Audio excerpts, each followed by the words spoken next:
Taong 2005 nang magsimula magkwento ang librarian na si Melay.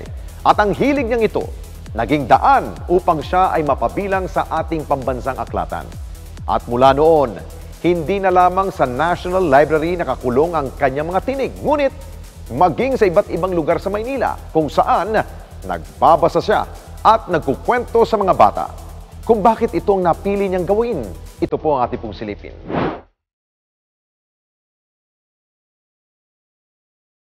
Nawawala kasi yung essence ng love for books po natin na kung saan at makita rin ng mga estudyante na mahalaga ang library po sa isang community, sa isang school, sa isang institution po dahil ito po ay lagakan ng mga impormasyon. Ano nga bang sumasagi sa ating isipan kapag tayo'y nasa silid aklatan? O di kaya'y pagkaharap ang isang librarian? Sa mga bagong mundo ngayon, marami sa atin ang umiikot ang paghahanap ng sagot sa ating mga takdang aralin o iba pang mga bagay sa tulong ng internet. Kaya naman para kay Melanie, o mas kilala bilang Melay, may mas malalim na dahilan ang kanyang pagiging bahagi ngayon ng pambansang aklatan. Dahil hindi lamang siya librarian, ngunit isa ring kwelang kwentista o storyteller. Ako po ay nagsimula nung ako po ay kolehiyo pa lamang. So, nag-try po ako na magkwento dahil meron kaming assignment na magkaroon ng storytelling po daw sa room. Una ko po dito yung bruha-bruhihi, so nakakatuwa. Una, parang seryoso pa yung mukha ko, parang natatawa sila pero parang nakakatakot daw tignan. And then, nung ako po napunta dito noong 2002, na po dito sa National Library, bilang librarian 1 po, at nakita ko po na natakot din po ako, nakala ko ay hindi ko po kayang maging librarian. But, nagulat po ako, nagkaroon po ng children's library po dito. Kwento pa niya, hindi niya nakahiligan ng pagbabasa noong siya ay bata pa. At ang kanyang pangarap, maging artista at umarte sa harap ng ibang tao. Pero dahil isa siyang librarian, kailangan niyang makaisip ng paraan para pagsabayin ang kanyang pangarap at ang kanyang tinapos na kurso. Hindi po ako mahilig magbasa.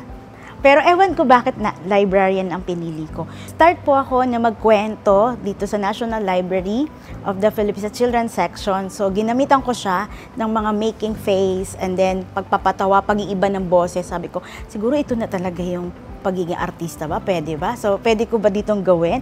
So yun po. At saka ang National Library po ng mga librarians ay iniba na po ngayon para maging dati po akala nila ay masungit, pero now sa National Library, mga librarian, accommodating, masayahin, at mabilis silang makausap, at the same time, maganda, syempre. I-acknowledge ko lang po dito, Alitap-Tap Storytellers Philippines po, na naging kwentista po ako doon. Hindi po naging hadlang, kung hindi po kapansanan ko po, na hindi naging hadlang, dahil takot po ako sa bata. Baka kutyain ako, anong gawin sa akin, dahil maliit ka, panda ka, pero no. Through that, naging yun ang way ko, yun ang strength ko para kwentuhan ko sila. So, yung pagkukwento ko po, tinitignan ko po muna saan, unang-una venue, target na audience, mga bata, anong klaseng mga bata sila. Pangatlo po, ano ba ang pwedeng ikwento na sa kanila pag nalaman mo na yung audience po na kukwentuhan mo. At yung storytelling approach na tinatawag. So, yung casual, interactive, enthusiastic, joyful, mga ganun pong style. Yung distort your face, no? Talagang distort na yung face ko, kaya tuwang-tuwa sila. So, yung mga ganung bagay. Dagdag pa niya na ang tulad nilang mga librarian, lalo na sa panahon ngayon, nag-iisip ng mga makabagong pamamaraan para maengganyo ang mga bata na makinig at makipagpalitan ng kanilang ideya. Pag passion mo talaga, walang makakahadlang sa'yo, di ba po? So, ang pagkukwento po, natatandaan ko po nung ako'y bata pa, si Lola Basyang. So, pag Lola Basyang nakakatakot at sabi nila ang pagkukwento daw ay pampatulog. So, doon po ako nag-isip na bakit hindi ko po gawing masaya or pampagising ang pagkukwento or maging masaya, ikaw mismo ang aarte sa mga bata. Kasi uso po ngayon ng gadgets. So natandaan ko po puro gadgets po sila, computer. Why not na yung pagbabasa ng libro ang ibalik at maging interesting, gamitin ng voice, and then gamitin ang facial expression, voice, animated sound. So through that, katawan mo, hindi na kailangan ng props. Ang mahalaga, makita nila at madala mo sila sa kwento mo. Kaya naman bilang bahagi ng National Library of the Philippines, si Melay at iba pang librarian tulad niya, may mga pakulo para sa mga bumibisita sa kanilang library. Ang National Library po ay repository or lagakan ng mga printed and cultural heritage po sa Philippines and information sources and literary sources po natin. So, ang alam ko nung una, pagpunta ko po dito ay mga libro lamang, mga librarian na magbibigay ng impormasyon. Pero nung nandito na po ako, nalaman ko po na marami palang pwedeng gawin sa National Library. Malaki po ang pagbabago. Napakagaling po ng mga naging director po ng National Library. At unti-unti po na nakakasunod po ang pambansang aklatan ng Pilipinas sa teknolohiya na sinasabi po natin. At naging friendly po or interactive and full of talagang yung tinatawag na center of learning na pwede kayong magbasa dito, mag-review ng hindi po ibig sabihin library tahimik, no. Meron din mga ditong places na pwede kayong magkwentuhan at meron kaming e-resources. So ang daming pagbabago po dito. Katunayan, ang buwan ng Nobyembre ay buwan ng Library Information Services, kung saan sa bawat parte ng Pilipinas ay nagtutungo ang kanilang departamento upang muling ipaalam sa lahat ang kahalagahan ng silid-aklatan ng mga libro, ng pagbabasa at pagkatuto. Ang library daw ay dapat learning, nandiyan ang learning, and then tinatawag natin empowering. So dapat ang library din ay nagkakapacitate din po siya ng mga students and other librarians po within the community and transforming to. So in learning, empowering, transforming society through library. So this month, we want po na nandun pa rin ang essence ng library na kung saan yun po ay puntahan, doon kayo matututo, doon kayo pwede magkaroon ng mga kaibigan sa library at marami pa kayong malalaman na hindi lamang sa teknolohiya kundi sa library din po. May mga contest po tayo dito sa LISM natin. Pinoy Children's Book Character na kung saan kailangan natin i-promote yung love for books and reading pa rin at yung mga Filipino stories. So ito po ay mga family po sila ang sasali na kung saan gagawa sila, imomold nila yung mga character na meron Pinoy, basta po Filipino character po sa story natin. So yun po, i-display po yun sa exhibit. So makikita pa rin, nandun pa rin yung bonding ng pamilya sa paggawa, no? Isa rin po yun na nagpapakita. And then, meron din po tayong tinatawag na library feud, yung mga librarians, information about librarians, no? Magpapaligsahan po. Meron din po tayong My Day in the Library, mga TikTok contest po natin. Okay, live testimony, ibig sabihin po, anong naging impact ng library sa buhay mo? Not only ikaw ay librarian, hindi po students, baka ikaw ay nakapasa ng board exam dahil sa library. So, mga ganyang kwento po.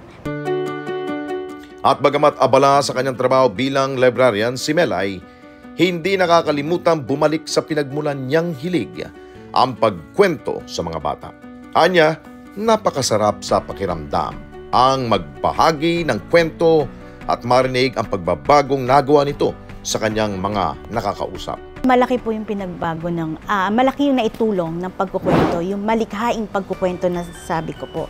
Dahil po may mga bata po, nung ako po nasa children's library pa po, pumupunta po kami sa Luneta, may mga street children po na natutuwa sa paggamit ng libro po, ay kailangan palang, ito pala yung makakapagbago sa kanila. May mga kinukwentuhan po kami na mga uhugin, sorry for that, no? Yung mga nagmumura ng mga bata. Pero through pagbabasa, yung ginamitan namin sila ng pagkukwento, nakita nila na dapat baguhin, natuto silang maglinis ng katawan, natuto silang gumalang, at yung mga batang may mga sakit sa ospital, lalo na po banggitin ko lang po sa PGH po, na-invite po kami dyan, may mga cancer, may lumapit po sa akin, sabi po sa akin, Ate Melay, ang laki po ng pinagbago ng anak ko na malungkutin. Pag kayo po nagkukwento, yung inyong kwento po ay nakakataba ng puso at ngiti lamang ay mas masarap na pong tignan. Nawawala yung sakit nila, na bawat turok sa kanila,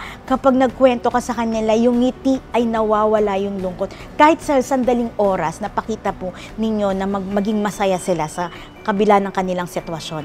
Pangatlo po actually po, mga matatanda po sa Home for the Aged. Nagkwento po ako doon, akala ko po corny. Pero yung pagkukwento ko po na yun, natuwa ako, meron doon mama, Ale, na umiyak siya. Yung kwento ko po ay bruha-bruhihi tungkol sa lola na hindi po siya dinadalaw ng mga pamilya niya po. Pero nung nagkwento po ako, na dapat maging masaya anuman ang sitwasyon mo sa buhay mo, at wag i-judge ang mga taong katulad po niya. So natuto po siya doon sa kwento ko na yun, bruha-bruhihi po na yan, about kay Mrs. Magalit na lola siya. Pahalagan dapat ang mga lola, mahalin dapat ang lola. So nakakatuwa yung bawat kwento mo, meron ka palang natatouch or natatouch na puso sa kanila. So nakakatuwa yung mga ganon. At meron pa po yung mga batang nasa basurahan. So, umuusok ang basura, nagkukwentuhan po kami. Nakita mo yung passion, yung passion ko po doon sa pagkwento. Nakita ko kasi yung mga bata na parang sabik sila sa libro. Takam na takam sa mga impormasyon na dapat meron pala tayo nito. At yung pagyakap sa'yo.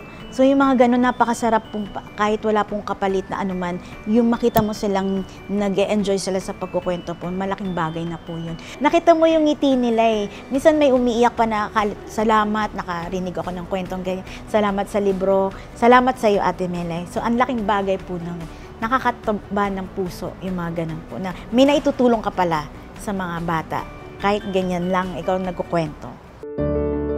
Ngunit aminado si Melay, nalalulungkot siyang maraming kabataan Pilipino sa ngayon ang hindi nahiligan ang pagbabasa. At dahil dito, ilang pag-aaral ang lumutang kung saan 9 sa 10 batang Pilipino hirap sa pagsusulat at pagbabasa. Ang Pilipinas ay nasa pinakamababang ranggo sa 79 na bansa sa ginanap na 2018 International Reading Literacy Assessment. Ang librarian, pagiging librarian, isa rin po siyang kumbaga ingredient or isang tao na dapat involved siya sa paghihikayat sa pagbabasa. Nalulungkot pero hindi ako na humihinto, hindi ako nawawalan ng pag-asa na ipagpatuloy pa rin kung ano ang misyon ng pagiging librarian, na magbigay ng impormasyon through storytelling, through giving information, the right information to the right reader. No, tuloy pa rin ang laban.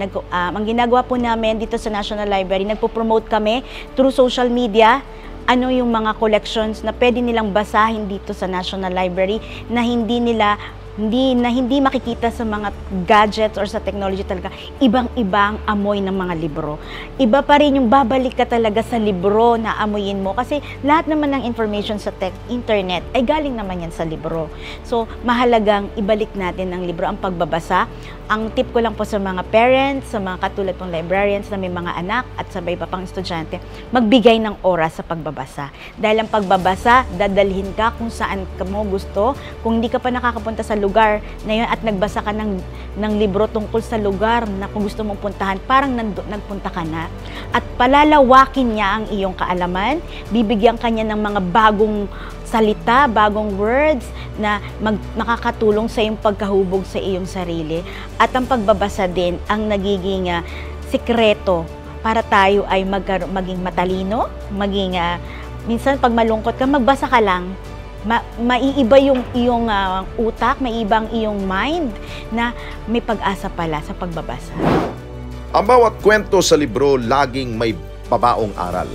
Ang iba't ibang karakter na binibigyan buhay ni Melay sa mga kwento niya sa mga batang kanyang binabasahan sa loob man ng library o sa mga kalsada. Nakatulong upang mas makilala natin hindi lamang ang kahalagahan ng pagbabasa, ngunit maging ang pagbisita sa ating mga silid-aklatan. Kami ang LISM Committee ng National Library of the Philippines. Certified e-responders! Let's Libraries! Mga kababayan, salamat po sa inyo pong pagsubaybay sa Responde Mata ng Mamamayan. Para mapanood pa ang iba pa naming pagresponde sa ating mga kababayan, i-click lamang ang subscribe button at i-follow lamang ang Net25 social media pages at Net25 TV.